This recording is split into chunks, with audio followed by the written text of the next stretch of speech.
Hello everyone and welcome back to Make, Game, Repeat. Recently my friends and I started playing Dungeons & Dragons. It's a pen and paper roleplay game which recently gained a lot of popularity. For the fights we are currently using laminated paper sheets with grid lines, but to make the terrain a bit more immersive I wanted to craft some modular tiles. Here you can see my first attempts. Those are 3D printed floor tiles, which snap together with 5mm ball magnets hidden inside. I got the models from Thingiverse, where they are part of the OpenForge 2 set. Thanks to Devin Jones for sharing those great tile sets. The tiles were separately printed on my 3D printer, 9 tiles at a time, until I had 54 of them. For the ones wondering, yes, there are also other ways to craft those. YouTube is full of videos on how to craft those floor tiles from SPF foam. But in this video I primarily want to show what I made and more importantly what I learned along the way.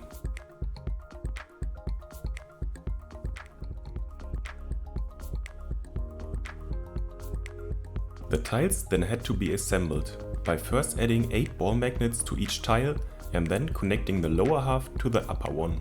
I used an already completed tile to hold the magnets in place while they could still escape, otherwise they tend to jump out of their holes and clump together. In those shots you can also see that I used hot glue to merge my first tiles, but in this time lapse I tried a new method. I used a soldering iron to just melt them together. The connection was pretty strong, so I can recommend it over the messy hot glue process.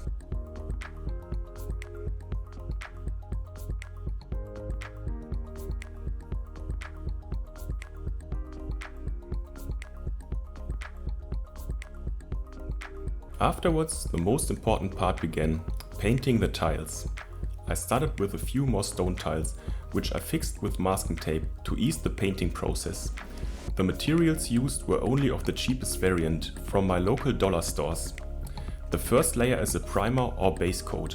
It allows the following paint layers to better stick to the surface. As cheap replacement, I used black acrylic paint mixed with wood glue, which cures transparently. The ratio was around 2 or 3 parts acrylic paint to 1 part wood glue. The part is completely soaked in the base coat. Afterwards I used a brush with just a tiny bit of paint to brush over the tiles. This is called dry brushing and it adds highlighting to the raised parts. Heavy dry brushing was used as the tiles will darken down in the next step. As you can see, I was impatient at some point and added way too much dye to the brush, which I had to tap off with a towel. Afterwards I mixed green and black dye with a lot of water to create a washing solution. Those washings especially darken the indents for more contrast. In between the shots I had to repeat the dry brush step because the tiles darkened too much. For my next batch I intend to tap off the excess wash with a towel, so only the deeper parts are strongly darkened. Afterwards I started with the forest tiles, where I applied an olive green base coat which I darkened down with a bit of black dye. Those forest tiles were painful to make, as I had bought cheap paint from different dollar stores and the green colors had the worst coverage. The colors also darkened down while drying. After the base coat I dotted different green tones on top to make it look like a canopy. As this paint was of the lowest quality I had to repeat this step multiple times. At the end, mixing the dye with some wood glue helped a lot, but led to a glossy finish I'm still not too keen on. For the path tiles I started by covering them in wood glue and sprinkling a dirt mix over them. This should give me the right texture and roughness for the surface. The mix was composed of some sieved sand and potting soil, which I dried in the oven for half an hour at 120 degrees C. This time the base coat was dark brown. Afterwards I added multiple layers of dry brushing, starting with a light brown over the whole surface, followed by an even lighter brown, which I got by mixing the previous one with white paint. At that point I thought the tiles looked a bit bland, so I added yet another but only partial dry brush with different yellow tones. Finally I mixed green, blue and brown with a lot of water and wood glue to make mud, which I only applied to a few of the tiles. And that's it, the tiles are done. Imagine a session where the adventurers walk along a muddy path. flanked by a dense forest to both sides. The trees grant them cover, while the path allows fast travel.